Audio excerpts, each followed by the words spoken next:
नमस्कार, hot stocks ब्रेकफी collar show में आपका स्वागत है। मैं हूं पल्लवी।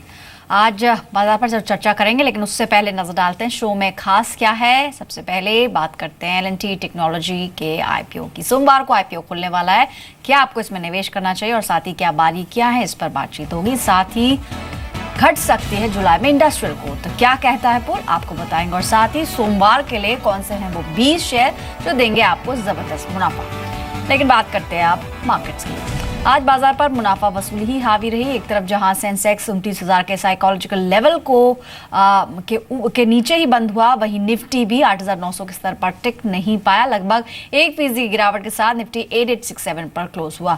जुलाई IP डेटा आने वाला है सोमवार को, और उससे पहले निवेशकों में एक कॉशियसनेस दिखी। हालांकि वीकली बेसिस पर बाजार में ये लगातार दूसरा हफ्ता था जहां तेजी देखने को मिली। आज के सेशन में FMCG, ऑटो और बैंकिंग स्टॉक्स ने बाजार पर दबाव बनाया। मेटल्स में भी आज मुनाफा वसूली हावी रही और फ्रंट इंडाइसेस के साथ साथ ब्रॉडर मार्केट्स में भी आज गिरावट का ही मोमेंट देखने को मिला। मिड कैप इंडेक्स ऑलमोस्ट 1% नीचे क्लोज हुआ। Oil and gas, energy index लगभग 1% की तेजी के साथ बंद हुए। IT शेयर्स आज मच टॉक्ड अबाउट रहे क्योंकि खरीदारी एक बार फिर इनमें देखी गई। HCL, Infosys, Zensar technologies, 3i infotech जैसे कुछ शेयर जहां 4 से 5% का एक अप मूव देखने को मिला। और साथ ही TCS कल की तेज गिरावट के बाद आज लगभग 1.25% की बढ़त के साथ क्लोज हुआ। आज के सेशन में चीनी शेयरों पर भी अच्छी खरीदारी देखने को मिली। बाजार के कुछ जानकारों से भी हमने बात की। जेम फाइनेंशियल के गौतम शाह मानते हैं कि ऑटो सेक्टर पर पॉजिटिव आउटलुक है और बाजार में जो करेक्शन है उसके बाद भी ऑटो स्टॉक्स अच्छा परफॉर्म करेंगे। I think on top of our list is autos, whether you look at the large caps or the mid caps, and even if there is a correction in the overall market, I think auto is a sector which is going to stand tall. Very good setup. I think many of these stocks are trading at 52-week highs, lifetime highs, and despite that, if there is a small 2-3% kind of a correction there, it should be used to buy. So what I'm trying to say is that at levels close to 9,000, you have to be stock specific. It is no more a market wherein you buy anything and it goes up. I think stock specific approach will be rewarded going forward, and I think the comeback of the pharma space yesterday is a sort of an indication that money might be flowing into the defensives, and I think that's an important takeaway that I have seen at least in the last couple of days. So in terms of stock picking, sector picking, I think auto and cement would be my best bets. तो auto के अंदर निवेश किया जा सकता है, ये गौतम शाह का मानना है। लेकिन अब शुरुआत करेंगे यार सवाल जवाब के सिलसिले का, और हमारे साथ आज के एक्सपर्ट सुमित बगाड़िया मौजूद भी है। Sumit, welcome to the show. आज हमने देखा, कल भी एक डिसअपॉइंटमेंट ही था और आज भी ऑलमोस्ट 8900 के आसपास निफ्टी क्लोजिंग रही, यानी कि जो 9000 का इंतजार है वो काफ़ी लंबा होता जा रहा है। आप कैसे देख रहे हैं, कब तक ये लेवल्स हम टेस्ट कर पाएंगे? Hi, good evening Pallavi. Well yes, absolutely 9000 के आसपास मार्केट एक अच्छा खासा रेजिस्टेंस फेस कर रहा है। आज हमने ऊपरी लेवल से दबाव देखा है, मार्केट के अंदर 70-80 पॉइंट का करेक्शन भी देखने को मिला है, बट अभी तक इतने बड़े इंडिकेशन दोबारा देखने को नहीं मिले, क्योंकि हर बार पिछले कुछ दिनों में हमने यही देखा है कि मार्केट 2 से 3 दिन का करेक्शन दिखाता है, फिर सडन वापस एक तेजी का मुंह पकड़ लेता है। आई थिंक अगला वीक क्रूशियल रहेगा मार्केट्स के लिए। इमीडिएटली जो निफ्टी पे सपोर्ट बन रहा है वो है 8850 लेवल्स का। अगर निफ्टी एक बार 8850 का लेवल तोड़ता है तो उसके बाद हमको हो सकता है कि शायद नीचे में और गिरावट देखने को मिले। जब तक ये 8850 नहीं तोड़ता है तब तक वापस पुल बैक की संभावना है, और जैसे ये ऊपर में 8900 का लेवल ब्रेक करेगा तो वापस से 8950 और 9000 के लेवल अगले हफ्ते में देखने को मिल सकते हैं। आई थिंक अगला वीक कॉशियसली ट्रेड करना चाहिए, 8850 के नीचे ही सेल बनाना चाहिए, अदरवाइज एक बार बाय करके वापस चांस ले सकते हैं 8950 से 9000 के टारगेट के लिए। शायद एक हफ्ते में देखने को मिल सकता है ये लेवल्स। जी, इनफैक्ट अगले हफ्ते कई बड़े ट्रिगर्स हैं, IP का डेटा भी आना है, उस पर नज़र भी डाल लेते हैं। अनुमान ये है कि जो आंकड़े आएंगे कमज़ोर रह सकते हैं। जून के 2.1% के मुकाबले जुलाई में IP ग्रोथ में धीमापन रह सकता है। अनुमान के मुताबिक जुलाई IP ग्रोथ लगभग 1.4% के आसपास आ सकती है। कमज़ोर कोर सेक्टर ग्रोथ और एक्सपोर्ट्स में धीमेपन का असर जुलाई IP पर देखने को मिल सकता है। जुलाई में कोर सेक्टर की ग्रोथ 5.2% से घटकर 3.2% रही थी, और आपको बता दें कि कोर सेक्टर की IP में लगभग 38% हिस्सेदारी है। अलग अलग बैंकर्स ने भी अपनी राय रखी है, देख लेते हैं इस पर भी कि क्या कहता है उनका पोल। स्टैंडर्ड चार्टर्ड का मानना है कि जुलाई IP 0.9% के आसपास रह सकती है, यानी कि 1% से भी कम। इसके अलावा HDFC बैंक 1% का अनुमान है कि जुलाई में आईपी 1% के आसपास रह सकती है। एक्सिस बैंक भी ऑलमोस्ट सिमिलर ही एस्टिमेट्स लगा रहा है। लेकिन इंडिया रेटिंग्स, अगर कुछ रेटिंग एजेंसीज की बात करें तो इंडिया रेटिंग्स का जो पोल है वो 1.2% के आसपास का एक आंकड़ा अनुमान कर रहा है। इसके अलावा केयर रेटिंग्स 1.3% का आंकड़ा का अनुमान है। साथ ही इकरा की अगर बात करें तो यहाँ पर जो जी बिजनेस का पोल है कि 1.4% के आसपास रह सकता है आईपी, ये कुछ उसके जैसा ही लगता है। देखना होगा किस तरह के नंबर्स आते हैं। सोमवार की शाम 5:30 बजे नंबर जारी होंगे। उससे पहले बाजार में कुछ कॉशियसनेस जरूर देखने को मिली है। अब दर्शकों से बात करते हैं। फोन लाइन पर हमारे साथ पहले दर्शक जुड़े हैं, ज्ञानचंद जी चंडीगढ़ से। हेलो, हाँ जी। जी गुड इवनिंग सर, अपना सवाल पूछें। हेलो ज्ञानचंद जी नमस्कार, अपना सवाल बताएं।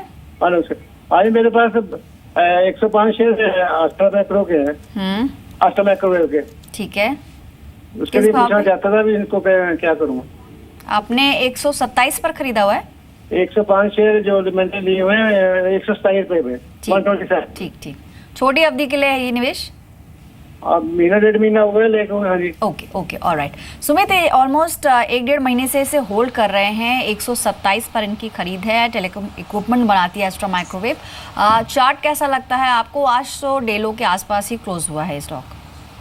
यस बिल्कुल पल्लवी, ये स्टॉक ने थोड़ा, मुझे लगता है इन्होंने थोड़ा ऊपरी लेवल पे इसको खरीदी कर ली है, बट ठीक है, फिलहाल अभी तक स्टॉक का स्ट्रक्चर खराब नहीं हुआ है। अभी तक स्टॉक का मूव सही लग रहा है और ये स्टॉक में देयर इज ए पॉसिबिलिटी कि अगर मार्केट्स में करेक्शन नहीं आया तो वापस इसमें ऊपर का मूव देखने को मिल सकता है। अभी आज की क्लोजिंग शायद 117 के आसपास थी। आई थिंक इमीडिएटली जो सपोर्ट बन रहा है स्टॉक के अंदर वो है 110 रुपए का। जब तक ये 110 का लेवल ब्रेक नहीं करेगा तब तक एक बार पोजीशन को होल्ड करके चले।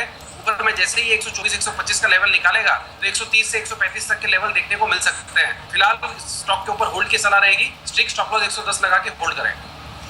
ऑलराइट, इसमें स्टॉप लॉस जरूर मेंटेन करें 110 के लेवल्स का। हालांकि आज लगभग 117 के आसपास क्लोजिंग रही है। बने रहने की सलाह आपको दी जा रही है। अगला सवाल एसएमएस के जरिए है, पीयूष ने भेजा है अहमदाबाद से और आईसीआईसीआई बैंक इन्होंने खरीदा हुआ है। ऑलमोस्ट 100 शेयर्स इनके पास 247 के लेवल्स पर फिलहाल मुनाफे में है। आज की क्लोजिंग 274 के आसपास रही है। क्वांटिटी काफ़ी कम है, उस लिहाज से अगर देखें सुमित तो क्या करना चाहिए आईसीआईसीआई बैंक के अंदर इन्हें? मतलब अगर ये शॉर्ट टर्म प्लेयर है तो फिर ये अगले हफ्ते के आसपास इसमें प्रॉफिट बुकिंग कर सकते हैं। स्टॉक आज 274 के आसपास शायद इसने क्लोजिंग दिया हुआ है। ओवरऑल स्टॉक का स्ट्रक्चर ठीक है अभी तक, और बैंकिंग स्टॉक सब में एक अच्छा मूव देखने को भी मिल रहा है, चाहे फिर वो प्राइवेट बैंकिंग हो या फिर पीएसयू बैंकिंग हो। स्पेसिफिकली अगर आईसीआईसीआई बैंक की बात करेंगे तो इमीडिएटली सबसे पहले इसके अंदर 280 का पड़ाव है, और अगर ये स्टॉक 280 का लेवल क्रॉस करता है तो 300 रुपए तक का भी मूव देखने को मिल सकता है। अब इनका नजरिया अगर शॉर्ट टर्म का है तब तो इनको 275-280 के बीच में बुक कर लेना चाहिए, और 6 महीने से ऊपर का अगर इनका नजरिया है तो स्टॉक को होल्ड करके चले। शॉर्ट टर्म में शायद करेक्शन की वजह से 250-240 के लेवल्स देखने को मिलेंगे, बट लॉन्ग टर्म में इसके अंदर अच्छा रिटर्न मिल सकता है। 300 के ऊपर के भी लेवल देखने को मिल सकता है। ऑलराइट, अगले दर्शक फोन लाइन पर हैं सौरभ जो कि कोलकाता से हैं। गुड इवनिंग सौरभ, बताइए क्या सवाल है आपका? मैडम मैंने आरसीएफ शेयर खरीदा है 1650 शेयर 55.60 के रेट पे। ओके, कब खरीदा था आपने? जी मैडम ये मैंने 1-1.5 साल हो गया। ऑलराइट, 1 साल से होल्ड कर रहे हैं। कोई और स्टॉक आप बताना चाह रहे थे? हाँ मैडम, आईसीआईसीआई बैंक का शेयर है 95 शेयर्स एट द रेट 341।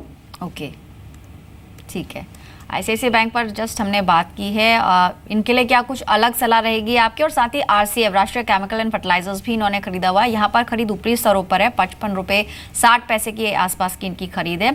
आज के सेशन में 48 पर इनकी क्लोजिंग हुई है। आरसीएफ पर क्या राय होगी सुमित? देखिए, आरसीएफ जैसे शेयर को होल्ड करने के लिए अच्छा खासा पेशेंस रिक्वायर्ड है। ये स्टॉक को होल्ड किया जा सकता है क्योंकि ये स्टॉक में मोमेंटम तो स्टार्ट हो गया है और तेजी का मोमेंट देखने को भी मिल रहा है। अभी आने वाले समय में ये स्टॉक जैसे ही 53 से 55 रुपए का स्तर ऊपर की तरफ तोड़ेगा तो ये स्टॉक के अंदर 60 से 65 रुपए तक का मूव देखने को मिल सकता है। ये स्टॉक इतना खराब नहीं है, थोड़ा नीचे भी आता है तो घबराने की कोई बात नहीं है। ये स्टॉक के ऊपर होल्ड की सलाह रहेगी, और थोड़ा सा होराइजन लंबा रखे और थोड़ा सा पेशेंस रखे तो ये स्टॉक के अंदर इनको लॉन्ग टर्म में अच्छा मुनाफा भी मिल सकता है। आरसीएफ के ऊपर होल्ड की सलाह रहेगी। और इनफैक्ट इन्होंने आईसीआईसीआई बैंक पर भी 241 पर बाइंग करी हुई है। इनके लिए क्या कुछ अलग सलाह रहेगी आपकी तरफ से? आईसीआईसीआई बैंक के ऊपर भी यही सलाह रहेगी कि ये स्टॉक हमें लॉन्ग टर्म के हिसाब से अच्छा दिख रहा है। हमें ऐसा लगता है कि आने वाले समय में 300 रुपए का स्तर भी तोड़ेगा, तो अगर प्रॉफिट बुक करना है और इनको चाहिए कि ये 40 रुपए का मूव खा ले तो 275 से 80 के बीच ये प्रॉफिट बुक कर सकते हैं। और अगर ये थोड़ा सा लंबा रुक जाए 4 से 6 महीने का व्यू लेके तो इनको 300 के ऊपर का रिटर्न मिलेगा ये स्टॉक के अंदर। लॉन्ग टर्म के हिसाब से ये स्टॉक के अंदर हमारी होल्ड की सलाह है प्रेजेंट लेवल्स पे। ऑलराइट, लॉन्ग टर्म के लिए एक अच्छा चुनाव हो सकता है आईसीआईसीआई बैंक। अगले दर्शक हैं इस वक्त फोन लाइन पर कमलेश मध्य प्रदेश से जुड़े हैं। नमस्कार कमलेश जी, गुड इवनिंग, बताइए क्या सवाल है आपका। कमलेश जी नमस्कार, अपना सवाल पूछें। शायद फ़ोन डिस्कनेक्ट हुआ है, लेकिन सवाल एसएमएस के जरिए भी शेयर किया इन्होंने। एनआईटी लिमिटेड इनके पास है, इनकी बाइंग है 97.5 की, यानी कि इनकी बाइंग के आसपास ही ये ट्रेड कर रहा है। आज की क्लोजिंग 95.15 पे हुई है। नज़रिया क्लियर नहीं है, क्वांटिटी काफ़ी कम है, क्या सलाह रहेगी एनआईटी में, क्या करना चाहिए इन स्तरों पर? मतलब इस स्टॉक को होल्ड कर सकते हैं, ये स्टॉक का स्ट्रक्चर भी सही दिख रहा है और ये स्टॉक में भी अभी रिसेंटली मूवमेंट स्टार्ट हुआ है। ये स्टॉक जैसे ही ऊपर में अभी इमीडिएटली 100 रुपए का साइकोलॉजिकल लेवल अगर क्रॉस करेगा तो 8 से 10% की तेजी देखने को मिल सकती है। आई थिंक ये स्टॉक को होल्ड करके चल सकते हैं, आने वाले समय में इसके अंदर रिटर्न अच्छा मिलने की पॉसिबिलिटी है। ऑलराइट, अगले दर्शक से बात करते हैं। हमारे साथ फोन लाइन पर इस वक्त मौजूद हैं जिग्नेश रावत, जो कि अंकलेश्वर से। गुड इवनिंग जिग्नेश जी, पूछिए क्या सवाल है आपका। हाँ, गुड इवनिंग मैम जी। अच्छा, मैंने 2000 से ले रिलायंस डिफेंस के लंबा नजरिया है 5 ईयर्स का, इस पर सलाह देना चाह रहा हूँ। लंबी अवधि के लिए लिया है आपने, कब खरीदा है अगर आप रिकॉल कर पाए? अभी लगभग 6 महीने हो गए। ओके, ऑलरेडी 6 मंथ्स इसको दे चुके हैं। आज के सेशन में गिरावट रही है, ऑलमोस्ट 5.5% की गिरावट के साथ ये 65 और लेवल्स पे क्लोज हुआ है। इनकी बाइंग 70 के आसपास की है, क्या सलाह रहेगी लॉन्ग टर्म के निवेशक है सुमित? होल्ड करना पड़ेगा, ये स्टॉक के लिए भी पेशेंस अच्छा रखना पड़ेगा। ये स्टॉक शॉर्ट टर्म में भागने वाला जैसा स्टॉक नहीं है। ये स्टॉक में लॉन्ग टर्म का नजरिया रखे, 1 से 1.5 साल का व्यू लेके चले। ये स्टॉक ऊपर के अंदर 90 से 100 रुपए टच करने की क्षमता रखता है। शॉर्ट टर्म में शायद जी, लॉन्ग टर्म के लिए बेहतर विकल्प हो सकता है, तो रिलायंस डिफेंस के अंदर आप फिलहाल बने रहें। अगले दर्शक है हमारे साथ फोन लाइन पर कृष्णा, चेन्नई से मौजूद है। गुड इवनिंग कृष्णा, बताइए क्या सवाल है आपका। मैंने अपर गंज लिया हुआ है 423 के रेट में। ठीक है। इसको होल्ड करूं या बेचूं? अगर आप बता पाएं कब आपने खरीदा था। शुगर स्टॉक्स में काफी अच्छी तेजी भी फिलहाल देखने को मिली है कुछ सेशन से। आपकी खरीद कब की है, कितनी पुरानी खरीद है? अराउंड 1 महीना हो गया मैंने। ओके, ठीक है, 1 महीना हुआ है इनकी खरीद। 423 की आज के सेशन में लगभग 0.25% की तेजी रही है। चार्ट अगर देखें तो स्ट्रांग लगता है, लेकिन इस पर क्या करना चाहिए थोड़ी देर में जानेंगे सुमित से। लेकिन कुछ अहम खबरों के बारे में आपको बता देते हैं। सोमवार के दिन एक अहम दिन है एलएनटी के लिए। एलएनटी टेक्नोलॉजी सर्विसेज ने अपने आईपीओ के प्राइस बैंड का ऐलान कर दिया है। इशू की कीमत 850 से लेकर 860 रुपए की रेंज में रखी गई है। 15 सितंबर को ये इशू बंद होगा और आपको बता दें कि मंगलवार के दिन मार्केट्स बंद रहेंगे। प्रमोटर कंपनी एलएनटी आईपीओ के जरिए अपनी 10% हिस्सेदारी बेचेगी, जिससे लगभग 900 करोड़ की रकम जुटाएगी। इशू की बिक्री ओफेस के जरिए की जाएगी। एलएनटी टेक्नोलॉजी पेरेंट कंपनी के लिए मैन्युफैक्चरिंग, इंजीनियरिंग और टेक्नोलॉजी के लिए रिसर्च एंड डेवलपमेंट का काम करती है। इसके अलावा ट्रांसपोर्ट, मेडिकल इक्विपमेंट और इंडस्ट्रियल प्रोडक्ट्स के लिए भी company research and development services देती है। 2015 और 16 में कंपनी का मुनाफा लगभग 434 करोड़ रुपए रहा था। क्वार्टर 2 में एलएनटी ग्रुप की दूसरी कंपनी आईपीओ लाने जा रही है, तो इस आईपीओ पर भी हमारी नजर रहेगी। फिलहाल एक छोटी सी अपडेट अपने दर्शकों के लिए। लेकिन अब बात करते हैं उन स्टॉक्स की जहां पर आपको नजर रखनी है सोमवार के दिन। अंशु मौजूद है ऐसे ही कुछ 20 स्टॉक्स लेकर। अंशु बताइए। जी शुक्रिया। दिन भर हम अपने दर्शकों को तमाम ऐसे स्टॉक्स रिकमेंड करते हैं जिनमें निवेश करके वो पा सकते हैं ज़बरदस्त रिटर्न, और ऐसे ही 20 स्टॉक हम आपके लिए लेकर आए हैं जिनमें सोमवार के सत्र में आप निवेश कर सकते हैं और पा सकते हैं ज़बरदस्त रिटर्न। मेरा पहला स्टॉक होगा विपुल लिमिटेड का। इसमें खरीदारी की सलाह होगी। टारगेट आप रख सकते हैं 80 रुपीज़ का। स्टॉप लॉस इस शेयर पर आप मेंटेन कर सकते हैं 70 रुपीज़ का। मेरा अगला शेयर होगा नेल्को का। नेल्को नेटवर्क के नाम से कंपनी ने नई इकाई बनाई है। इस शेयर पर भी आप सोमवार के सत्र में खरीदारी करके चल सकते हैं। 100 के टारगेट्स के लिए 87 रुपीज़ का स्टॉप लॉस इस शेयर पर आप मेंटेन कर सकते हैं। मेरा अगला शेयर होगा कैप्लन पॉइंट का। इस शेयर पर भी खरीदारी की सलाह होगी। दाव लगाइए इस शेयर पर 1380 के टारगेट्स के लिए। स्टॉप लॉस आप 1300 का मेंटेन कर सकते हैं। मेरा अगला शेयर होगा मुकुंद का। ज़मीनी बिक्री की खबरों पर कंपनी की सफाई आई है और 55 करोड़ ज़मीन बेचने के लिए बोली मंगवाई है। खरीदारी की सलाह होगी 72 के टारगेट्स के लिए। स्टॉप लॉस 67.5 का मेंटेन कर सकते हैं। मेरा अगला शेयर होगा IMFA का शेयर ने अपना 52 हफ्तों का उच्चतम स्तर आज के सत्र में टच किया है। खरीदारी कीजिए इस शेयर पर 200 के टारगेट्स के लिए। स्टॉप लॉस आप 190 का मेंटेन कर सकते हैं। मेरा अगला शेयर होगा एस्कॉट्स का। इस शेयर पर भी खरीदारी की सलाह होगी। 378 के टारगेट्स के लिए आप इस शेयर पर दाव लगाइए। स्टॉप लॉस आप 363.7 का रख सकते हैं। मेरा अगला शेयर होगा धारानी शुगर का। आज के सत्र में अगर चीनी शेयरों की बात करें तो तमाम चीनी शेयरों में आज के सत्र में तेजी देखने को मिली। खरीदारी करके चलिए। 34 के टारगेट्स के लिए स्टॉप लॉस 32.8 का आप रख सकते हैं। पर्सिस्टेंट सिस्टम होगा मेरा अगला शेयर। 631 के टारगेट्स के लिए इस शेयर पर आप दाव लगाइए। स्टॉप लॉस आप 613 का रख सकते हैं। IDBI बैंक एक ऐसा शेयर है जिसमें सोमवार के सत्र में आपको तेजी देखने को मिल सकती है। खरीदारी करके चलिए। 81.3 के टारगेट्स के लिए स्टॉप लॉस आप 78.7 का रख सकते हैं। मेरा अगला शेयर होगा इंडिया सीमेंट्स का। आज के सत्र में सीमेंट शेयरों में मुनाफा वसूली देखने को मिली और सोमवार के सत्र में भी मुनाफा वसूली जारी रहने की ही उम्मीद है। बिकवाली की सलाह होगी। 146 के टारगेट्स रख सकते हैं इस शेयर पर। अब स्टॉप लॉस आप मेंटेन कर सकते हैं 150.8 का। जी, तो 10 स्टॉक्स जहां पर सोमवार के सेशन में नजर रखनी होगी, लेकिन अंशु, बाकी के 10 स्टॉक्स कौन से हैं जो न्यूज़ फ्लो में भी है और जिन पर एक अच्छी तेजी भी देखने को मिल रही है? जी, मेरा अगला शेयर होगा इंडिया बुल रियल एस्टेट्स का। इस शेयर पर आप खरीदारी करके चल सकते हैं 92 के टारगेट्स के लिए। स्टॉप लॉस इस शेयर पर आप मेंटेन कर सकते हैं 87 रुपीज़ का। विमता लैब्स होगा मेरा अगला शेयर। छोटे फार्मा शेयरों में आज के सत्र में खरीदारी देखने को मिली और सोमवार के सत्र में भी ये खरीदारी जारी रहने की उम्मीद है। खरीदारी की सलाह होगी। 102 के टारगेट्स के लिए इस शेयर पर आप दाव लगाइए। स्टॉप लॉस इस शेयर पर आप मेंटेन कर सकते हैं 96 रुपीज़ का। लवेबल होगा मेरा अगला शेयर। 2 सत्रों से वॉल्यूम बेस्ड बाइंग इस शेयर में देखी जा रही है और सोमवार के सत्र में भी तेजी की ही उम्मीद है। खरीदारी की सलाह होगी। 284 के टारगेट्स के लिए इस शेयर पर आप दाव लगाइए। स्टॉप लॉस आप 272 रुपीज़ का मेंटेन कर सकते हैं। नेक्टर लाइफ होगा मेरा अगला शेयर। 50 डेमा के ऊपर बंद हुआ है ये शेयर और खरीदारी की सलाह होगी। 42 के टारगेट्स के लिए इस शेयर पर आप खरीदारी करके चलिए। 39.9 का स्टॉप लॉस इस शेयर पर आप मेंटेन कर सकते हैं। काया लिमिटेड 9 दिनों से के दायरे के बाद शेयर में जोरदार उछाल आज के सत्र में देखने को मिला और सोमवार के सत्र में भी ये तेजी जारी रहने की ही उम्मीद है। 770 के टारगेट्स के लिए इस शेयर पर आप खरीदारी करके चल सकते हैं। 750 रुपीज़ का स्टॉप लॉस इस शेयर पर आप मेंटेन कर सकते हैं। बोडल केमिकल होगा मेरा अगला शेयर। केमिकल शेयरों में आज के सत्र में बढ़त देखने को मिली और 10 दिनों की गिरावट के बाद आज शेयर संभला है। 118 के टारगेट्स के लिए इस शेयर पर आप दाव लगाइए। स्टॉप लॉस आप 111 का मेंटेन कर सकते हैं। मेरा अगला शेयर होगा स्किपर्स का। छोटे मझौले रियलिटी शेयरों में आज के सत्र में तेजी थी और ये सोमवार को भी तेजी जारी रहने की उम्मीद है। खरीदारी की सलाह होगी। 165 के टारगेट्स के लिए स्टॉप लॉस इस शेयर पर मेंटेन कर सकते हैं 156 रुपीज़ का। लंबोत्रा टेक्सटाइल होगा मेरा अगला शेयर। 2 दिनों से लगातार वॉल्यूम बेस्ड बाइंग इस शेयर में देखने को मिल रही है। 112 के टारगेट्स के लिए इस शेयर पर आप खरीदारी करके चलिए। स्टॉप लॉस 105 का इस शेयर पर आप मेंटेन कर सकते हैं। अल्कार्गो लॉजिस्टिक्स होगा मेरा अगला शेयर। 50 डेमा के से बीते 3 दिनों से खरीदारी देखने को मिल रही है और 50 डेमा के ऊपर ही शेयर बंद हुआ है। 198 के टारगेट्स के लिए इस शेयर पर आप दाव लगाइए। स्टॉप लॉस 190 का मेंटेन कर सकते हैं। और मेरा आखिरी शेयर होगा टॉप 20 शेयर्स में अजमेरा रियलिटी। बीते 4 दिनों से वॉल्यूम बेस्ड बाइंग इस शेयर में देखने को मिल रही है और ये सोमवार को भी ये तेजी जारी रहने की ही उम्मीद है। खरीदारी की सलाह होगी। 144.50 के टारगेट्स के लिए इस शेयर पर आप दाव लगाइए। स्टॉप लॉस आप 149 रुपीज़ का मेंटेन कर सकते हैं।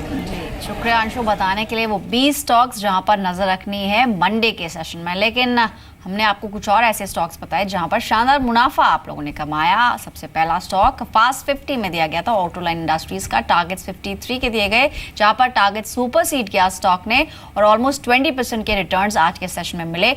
इसके अलावा फास्ट 50 के तहत आपको हिंदुस्तान कंपोजिट्स का एक शेयर बताया गया था बाय कॉल के तौर पर। यहाँ पर 1360 के टारगेट्स दिए गए थे और शानदार मुनाफा इंट्राडे में दर्शकों ने कमाया। लगभग 15% का रिटर्न इंट्राडे में मिला। टारगेट यहाँ पर भी सुपर सीड होते हुए देखा।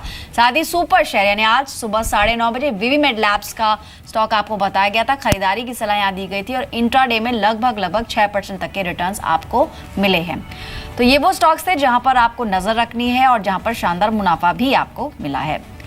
लेकिन अब कुछ और खबरों का रुख करते हैं। एल&टी के साथ साथ ICICI प्रू के IPO की भी प्राइस बैंड तय हो चुकी है, उसके बारे में चर्चा कर लेते हैं। IPO का जो प्राइस बैंड है 300 से 334 रुपए प्रति शेयर तय किया गया। इशू के जरिए लगभग 5000 करोड़ कंपनी जुटाएगी। 19 से 21 सितंबर के बीच में ये IPO खुला रहेगा। सुमित बगाड़िया हमारे साथ आप फोन लाइन पर जुड़े हैं। सुमित, दर्शकों ने सवाल पूछा था अपर गैंजेस पर, और इनफैक्ट जैसे कि अंशु ने बताया कि शुगर स्टॉक्स में एक अच्छी रैली देखने को मिली है, लेकिन जो हमारे दर्शक हैं कृष्णा, उन्होंने 423 पर अपर गैंजेस खरीदा हुआ, यानी कि काफ़ी ऊपरी स्तरों पर इनकी बाइंग हुई है, और स्टॉक भी हम देख रहे हैं तो ऑलमोस्ट मल्टीफोल्ड रिटर्न्स इस पर्टिकुलर स्टॉक के अंदर मिले हैं, और अब ये 408 के आसपास ट्रेड कर रहा है। इस चार्ट को देखते हुए आपका सजेशन क्या होगा, अपर गैंजेस मार्क करना क्या चाहिए फिलहाल? देखिए पल्लवी, अपर गैंजेस स्टॉक ने पिछले कई दिनों से एक मूव अच्छा दिया हुआ है, और ये स्टॉक ने अभी थोड़े दिनों से कंसोलिडेट कर रहा है, यानी स्टॉक की जो एक्चुअल रैली स्टार्ट हुई है वो है 200 के लेवल से, और अब ये स्टॉक नीचे में 350 और ऊपर में 430 के बीच में ये कंसोलिडेट कर रहा है। आई थिंक जैसे ये स्टॉक ऊपर में 430 440 का लेवल ब्रेक करेगा तो ये स्टॉक के अंदर हमें एक अच्छा मूव देखने को मिल सकता है, जिसके अंदर 500 तक के मूव हमको देखने को मिल सकता है। फिलहाल अपर गैंजेस के ऊपर होल्ड की सलाह रहेगी।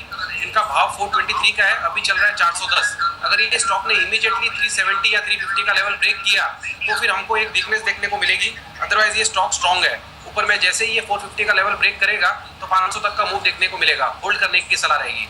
राइट, इन स्तरों पर होल्ड करके रह सकते हैं। अगले दर्शक का सवाल है एसएमएस के जरिए, दिनेश ने भेजा है जूनागढ़ से, सेंचुरी इनका पर ही जानना चाह रहे हैं। 50 स्टॉक्स हैं इनके पास 257 के लेवल्स पर। सेंचुरी इनका कैसा लगता है सुमित आपको? वेल, ये स्टॉक को होल्ड किया जा सकता है। ये स्टॉक ने वैसे मूव अच्छा दिया हुआ है और अभी एकदम हायर लेवल के आसपास ही चल रहा है। सिर्फ लास्ट 2 दिन, कल का दिन और आज का दिन में ऊपरी लेवल से थोड़ा सा स्टॉक पे दबाव देखने को मिला है। ऊपर में स्टॉक 275 से 266 तक 10 रुपए का करेक्शन दिखाया है, बट ठीक है, स्ट्रक्चर अभी भी स्ट्रॉन्ग है। अगर ये जैसे ही ऊपर में 275 का लेवल ब्रेक करेगा तो 10% की तेजी हमको देखने को मिल सकती है, यानी आने वाले समय में देयर इज अ पॉसिबिलिटी कि 300 तक के लेवल्स देखने को मिले। अभी ये स्टॉक को होल्ड कर सकते हैं। इनके लिए जो स्टॉप लॉस बेस्ट अभी बैठ रहा है ये स्टॉक के ऊपर, वो है 255 लेवल का, यानी जो इनका खरीदी भाव है आसपास उसी के आसपास का स्टॉप लॉस है। अगर ये लगाना चाहे तो 255 के स्टॉप लॉस से पोजीशन को होल्ड करे, और ऊपर में 275 277 का लेवल जैसे ही ब्रेक करेगा तो 300 तक के लेवल्स देखने को मिलेंगे। फिलहाल स्टॉक का स्ट्रक्चर देखते हुए होल्ड की सलाह रहेगी। जी, तो सेंचुरी इनका के अंदर बने रहने की सलाह है। अगले दर्शक हमारे साथ नितिन भागवत जुड़े हैं फोन लाइन पर। नमस्कार नितिन जी, गुड इवनिंग, पूछिए क्या सवाल है आपका? हाँ नमस्ते मैडम, बहुत धन्यवाद, आपने मेरा फोन कॉल लिया। एलएनटी के बारे में मुझे पूछना था। मैंने 1575 में एलएनटी की बात कर रहे हैं आप? जी हाँ जी हाँ, 1575 की एवरेज प्राइस पे मेरे पास 25 शेयर है मैडम। ओके ओके, तो अभी तो कुछ यहीं कहीं चल रहा है वो, तो इसके क्या प्रोस्पेक्ट्स हैं और कहाँ स्टॉप लॉस रख के मैं इसको कर सकता हूँ? ठीक है, जैसे लॉन्ग टर्म व्यू है मेरा इसमें। ऑलराइट, लॉन्ग टर्म के निवेशक है लेकिन अपने नुकसान को कम करना चाहते हैं सुमित, और इन्होंने ये जानना चाहा है कि स्टॉप लॉस कहाँ पर रखे हैं। आज के सेशन में 1517 पर ये क्लोज हुआ है और इनकी बाइंग 1575 की है। ध्यान में ये भी रखना होगा कि एलएनटी की जो कंपनी एलएनटी टेक्नोलॉजी सर्विस, उसका आईपीओ भी सोमवार को खुल रहा है, यानी कि जो उससे जो प्रोसीड्स आएंगे लगभग 900 करोड़ के, वो एलएनटी को मिलेंगे, जो कि एक बड़ा ट्रिगर एलएनटी के लिए हो सकता है। सुमित, क्या सलाह रहेगी एलएनटी पर इन स्तरों पर? देखिए पल्लवी, एलएनटी एक अच्छी कंपनी है और एक अच्छा स्टॉक है। ये स्टॉक के अंदर कैश के अंदर अगर बाइंग करी है तो कोई दिक्कत नहीं है मेरे हिसाब से। अगर ये 3 से 6 महीने का होराइजन रखेंगे तो ये स्टॉक में अच्छा रिटर्न मिल सकता है। स्टॉक ने अपनी मंदी खत्म करके तेजी स्टार्ट कर दी है। ये स्टॉक ने ऊपर में 1800-1900 के लेवल से मंदी स्टार्ट करी थी, जो कि नीचे में 1070-1100 के आसपास रुकी है, और वहां से वन साइड मूव हमको देखने को मिला है 1610 के लेवल तक। इमीडिएटली ये स्टॉक का पड़ाव 1610 है। जैसे ही ये स्टॉक 1610 का लेवल क्रॉस करेगा क्लोजिंग बेसिस के ऊपर, तो दोबारा से 1750 से 1800 के लेवल देखने को मिल सकते हैं। अब रही शॉर्ट टर्म की बात, शॉर्ट टर्म में शायद ये 1480 और 1400 तक के लेवल दिखा सकता है मार्केट्स में वॉलेटिलिटी और करेक्शन के चलते, बट ये स्टॉक में अगर होल्ड करेंगे 3 से 6 महीने का नजरिया लगा के तो अच्छा रिटर्न मिलने की पॉसिबिलिटी है। अगर इनको होल्ड करना है और अगर इनको स्टॉप लॉस लगाना है तो 1420 का अच्छा स्टॉप लॉस है, जिसके नीचे स्टॉक वापस से खराब हो जाएगा। जब तक ये 1420 नहीं तोड़ता है तब तक स्टॉक अच्छा है, होल्ड की सलाह रहेगी। जी, तो जिन स्तरों पर आपने खरीदा है वहां से 1420 का एक स्टॉप लॉस आप जरूर मेंटेन कर सकते हैं ताकि नुकसान कम से कम हो। इतने स्टॉक आज शामिल कर पाएंगे सुमित? को डिस्क्लोजर आपकी तरफ से? यस एब्सोल्युटली पल्लवी, बहुत सारे स्टॉक्स के ऊपर हमने डिस्कशन किया हुआ है। स्पेसिफिकली फ्रंट लाइनर स्टॉक्स जो भी थे उनके अंदर हमारा व्यू जो हमने जी बिजनेस के साथ शेयर किया, वो सेम व्यू हम हमारे क्लाइंटों के साथ रेगुलर डेली बेसिस पे सेम व्यू शेयर करते हैं। तो ये बिल्कुल मान के चलना चाहिए कि हमारे क्लाइंटों की वो पोजीशन हो सकती है हमारे व्यू के according. Thank you very much. जी, शुक्रिया सुमित।